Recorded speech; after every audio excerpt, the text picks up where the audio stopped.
سننا چاہتا ہوں وہ کیا ہے؟ کہ اللہ اس کے رسول ہی جانتے ہیں۔ پھر آپ نے فرمایا اسلام کا سب سے مضبوط ترین عمل الحب للہ ہے، اللہ کے لیے آپس میں محبت کرنا، یہ اسلام کا محبوب ترین بڑا عمل ہے۔ اس کے معنی یہ ہیں، دیکھیں الحب للہ والبغض للہ، فقد استکمل الایمان کے الفاظ موجود ہیں۔ کسی سے محبت ہو اللہ اور اس کے رسول صلی اللہ علیہ وسلم کے لیے، کسی سے بغض ہو اللہ اور اس کے رسول صلی اللہ علیہ وسلم کے لیے۔ ایک شخص بظاہر اس میں کوئی جسمانی عیب نہیں ہے، مگر اس کی آواز بھی بہت اچھی ہے، گلوکار ہے بہت اچھا، لیکن وہ اپنی گلوکاری سے میرے نبی کی کسی طرح توہین کرے تو میں اس سے اگر دوستی یا محبت یا دشمنی رکھوں گا تو کس بنیاد پر؟ سمجھ آ رہی ہے؟ لوگ یہ سمجھتے ہیں کہ انتہا پسندی ہے اسلام میں، لوگ سمجھتے ہیں ناموس رسالت کے لیے لوگوں نے خام خواہ کچھ چیزیں بنا لی ہیں۔ ہم اگر اپنے حبیب پاک صلی اللہ علیہ وسلم کی عزت یا انبیاء کی عزت ناموس رسالت کے لیے کچھ کرتے ہیں تو وہ اللہ کے لیے کرتے ہیں، اور یہ ہمارا دین ہے، وہ ہمارا دین ہے۔ ہماری پہچان ختم ہو جائے گی اگر ہم وہ نہ کریں، ہم تو ختم ہو جائیں گے، کچھ بھی نہیں ہے، ہمارے تو ایمان کی شاخیں جل جائیں گی۔ ناموس رسالت اور ختم نبوتی اگر چلی جائے زندگی سے تو پھر جینے کا فائدہ ہی کیا؟ پھر ایسی زندگی کا کیا فائدہ؟ بول ٹی وی پر کوکب نورانی صاحب اپنے ایک خاص الخاص چہیتے عامر لیاقت کے پروگرام میں آزاد جمیل نامی لڑکے کی باتوں کے دوران اپنی شاطر آنکھوں پر مسلک کی اینک چڑھا کر مسلسل اس کی باتوں کا تعاقب کرنے میں لگے رہے، اور یہاں بات مکمل بھی نہ ہونے پائی تھی کہ فوراً لقمہ دیتے ہوئے فرماتے ہیں کہ ہماری محبت اللہ اور رسول کے لیے ہے اور بغض بھی ہم اللہ اور اس کے رسول کے لیے رکھتے ہیں۔ اور بلا شبہ بات تو بالکل درست ہے، ہونا بھی یہی چاہیے، مگر یہاں ایکسپوز ان سے ایک سوال کرنا چاہتا ہے، اور وہ سوال یہ ہے کہ جناب کوکب نورانی صاحب اگر یہی بات ہے اور اس بات پر آپ قائم بھی ہیں تو پھر آپ کی محبت عامر لیاقت سے آخر کس کے لیے ہے کہ جسے پوری دنیا بخوبی جانتی ہے، جو پکا صحابہ کا گستاخ ہے، جس نے چرچ کو اماں مریم علیہ السلام کی طرح خوبصورت کہا۔ خوبصورت اس چرچ کا نام ہے، یعنی سینٹ میری کیتھولک چرچ، اور آپ سب جانتے ہیں کہ یہ حضرت مریم علیہ السلام کے نام سے موسوم ہے، ایک مقدس ماں، ایک ایسی ماں کہ جس کی عظمت، جس کی پاکیزگی اور جس کی بلندی کی نبی کریم صلی اللہ علیہ وآلہ وسلم نے قسم کھائی ہے، جس کی پوری کائنات نے قسم کھائی ہے، اس کی پاکیزگی کی، اس کی عظمت کی۔ اور جتنی خوبصورت وہ ماں ہے اتنی ہی خوبصورت یہ چرچ بھی ہے، اور جتنی خوبصورت وہ ماں ہے اتنا ہی خوبصورت یہ چرچ بھی ہے، جس نے ایک بے پردہ لڑکی کے سامنے یہ کہا کہ جس کے گلے میں اسلام اور رسول اللہ کی محبت کا پٹا ہو اسے کسی دوپٹے شپٹے کی ضرورت نہیں۔ اچھا آپ کی ڈر کیوں ہے؟ آپ کو کیسے لگتا ہے میں جو بھی بول دوں یوں نکل جاؤں گا تو کیا ہوا؟ مطلب یہ سچی بات، مجھے لگتا ہے کافی لوگ آتے ہیں کہ آج مجھے میرے ٹیم ممبر نے کہا آج آپ کو دوپٹے کی کوئی پریشانی نہیں ہے، جبکہ آپ اسکالر ہیں، ٹھیک ہے؟ دیکھیے جس کے گلے میں اسلام اور رسول اللہ کی محبت کا پٹا ہو اسے کوئی دوپٹے شپٹے کی ضرورت نہیں ہے۔ جس کے گلے میں اسلام اور رسول اللہ کی محبت کا پٹا ہو اسے کوئی دوپٹے شپٹے کی ضرورت نہیں ہے۔ جس نے کہا جاہلوں رمضان افطار کے بعد ختم ہو جاتا ہے، اور پھر کہا افطار کے بعد پرائم ٹائم شروع ہو جاتا ہے، انٹرٹینمنٹ شروع ہو جاتی ہے۔ معاذ اللہ۔ ایک تو ہر چیز رمضان نشریات ہو گئی ہے، ارے رمضان نشریات 10 بجے تک کیسے ہوگی؟ اور جاہلوں رمضان افطار کے بعد ختم ہو جاتا ہے، اس کے بعد پرائم ٹائم آتا ہے.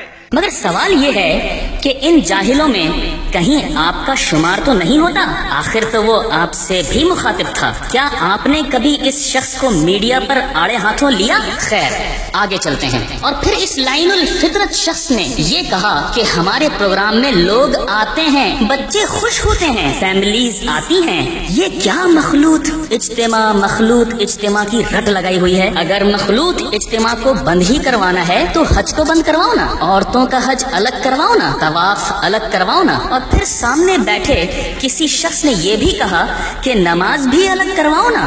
اور اس کے بعد ماشاء اللہ سبحان اللہ لوگ ہاتھ اٹھا کر واہ واہ کر رہے تھے. معاذ اللہ. اپنے مخلوط پروگرام کو صحیح ثابت کرنے کے لیے اس شخص نے حج جیسے پاکیزہ عمل پر کیچڑ اچھالنے کی کوشش کی اور اپنے مخلوط پروگرام کو اتنے اہم رکن سے تشبیہ دی. کیا تب بھی آپ کی محبت اللہ اور اس کے رسول کے لیے تھی؟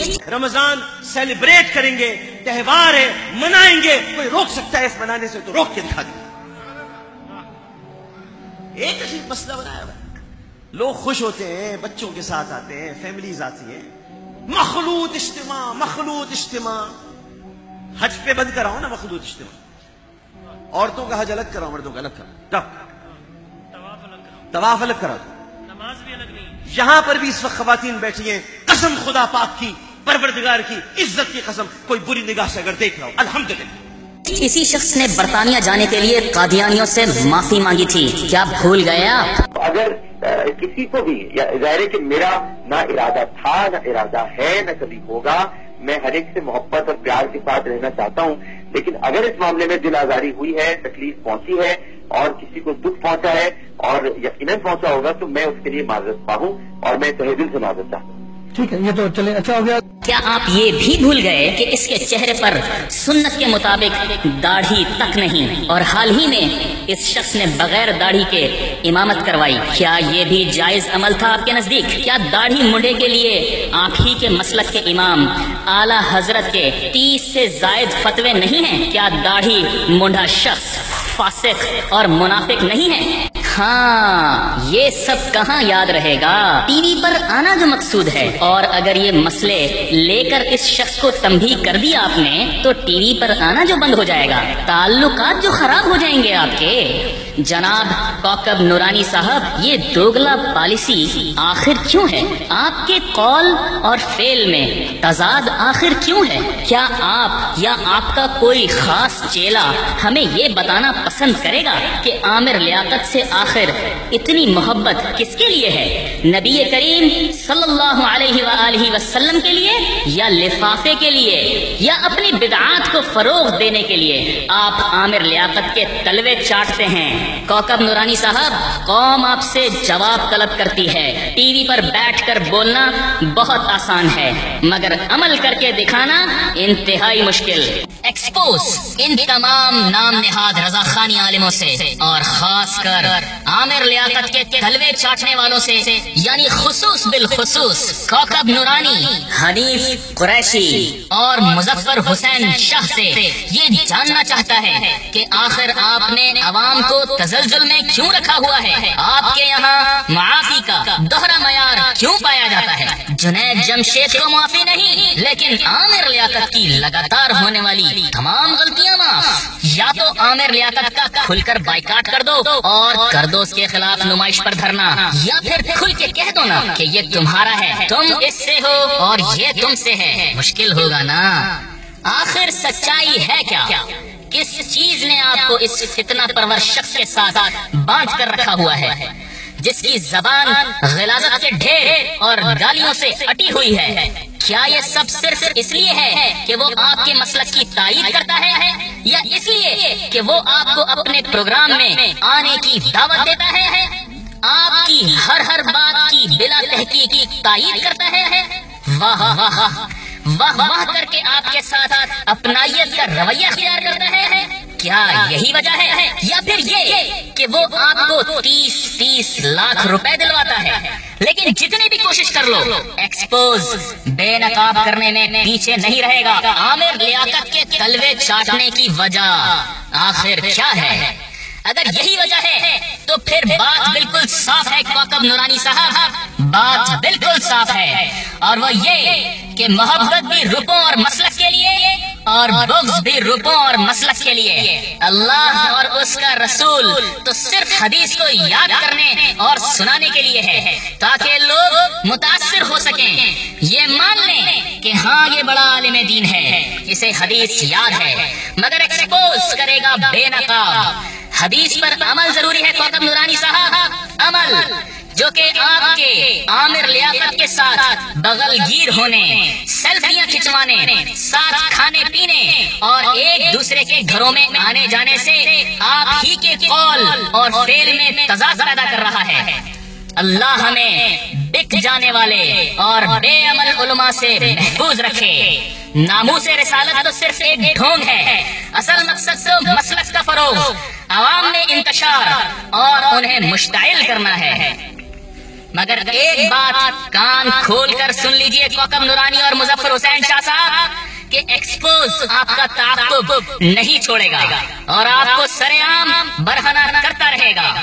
آئیے اب آپ کے دوہرے روپ یعنی دوگلا پالیسی کی طرف لیے چلتے ہیں۔ یہ ہے وہ پوسٹر جو 2016 کے رمضان سے قبل یعنی شعبان میں عوام کو بے وقوف بنانے کے لیے چھپوایا گیا تھا تاکہ متنفر مقتدی ٹھنڈے ہو جائیں۔ واہ واہ واہ، بہت خوب۔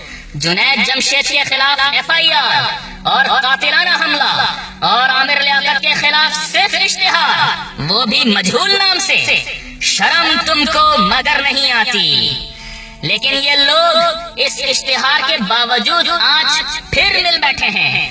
اور کیوں مل بیٹھے ہیں؟ بہرحال اگر ان لوگوں میں غیرت نام کی کوئی چیز ہوتی تو اس پوسٹر کے بعد دوبارہ تعلقات استوار نہ ہوتے، مگر ہائے رے پیسہ، پیسے کے آگے تو ساری معافیاں قبول ہو جاتی ہیں، اور اگر نہیں ہوتی تو جنید جمشید کی ہی نہیں ہوتی۔ یہاں قول اور فعل کا تضاد دیکھیے کہ باوجود تمام شواہد کے عامر لیاقت کو معاف کیا گیا۔ اس خبیث الفطرت شخص جس نے لگاتار گستاخیاں کی اور کبھی سر عام منظر پر آ کر معافی نہیں مانگی، ہمیشہ پس پشت معافیاں مانگی ہیں۔ ایکسپوز کا یہ سوال پوری رضا خانیت کو چیلنج کرتا ہے کہ کہاں ہے اس شخص کا معافی نامہ، کیوں اسے نشر نہیں کیا جاتا، اس کی ہر بد کلامی کی معافی کدھر ہے؟ اگر ان رضا خانی نام نہاد عالموں میں غیرت نام کی کوئی چیز ہوتی تو عامر لیاقت کا بائیکاٹ اسی انداز میں کیا جاتا جس انداز میں جنید جمشید شہید رحمہ اللہ کا سر عام معافی مانگنے کے باوجود کرنے کی کوشش کی گئی تھی۔ نمائش پر اس کے خلاف دھرنا دیا جاتا، FIR کٹوائی جاتی، عامر لیاقت کے ٹی وی پر نہ آنے کے لیے پریس کانفرنس کال کی جاتی، جگہ جگہ عامر لیاقت کو کتا لکھا جاتا، جس طرح جنید جمشید رحمہ اللہ کے خلاف ہر رضا خانی چوک اور دیوار پر لکھا گیا۔ ثروت اعجاز کا بیان آتا کہ کوئی ممتاز قادری پھر سے نہ کھڑا ہو جائے، جس طرح جنید جمشید شہید رحمہ اللہ کے لیے کہا گیا تھا۔ مگر افسوس، صد افسوس کہ ان رضا خانیوں کے لیے مسلک اور پیسہ ہی تو سب کچھ تھا جو دیوار بن کر کھڑا رہا، اور ان بے حس عالموں کی عقل مرتی رہی۔ امید ہے کہ اس ویڈیو کا جواب کوکب نورانی اور مظفر حسین حنیف قریشی ضرور دیں گے۔ ایکسپوز منتظر رہے گا۔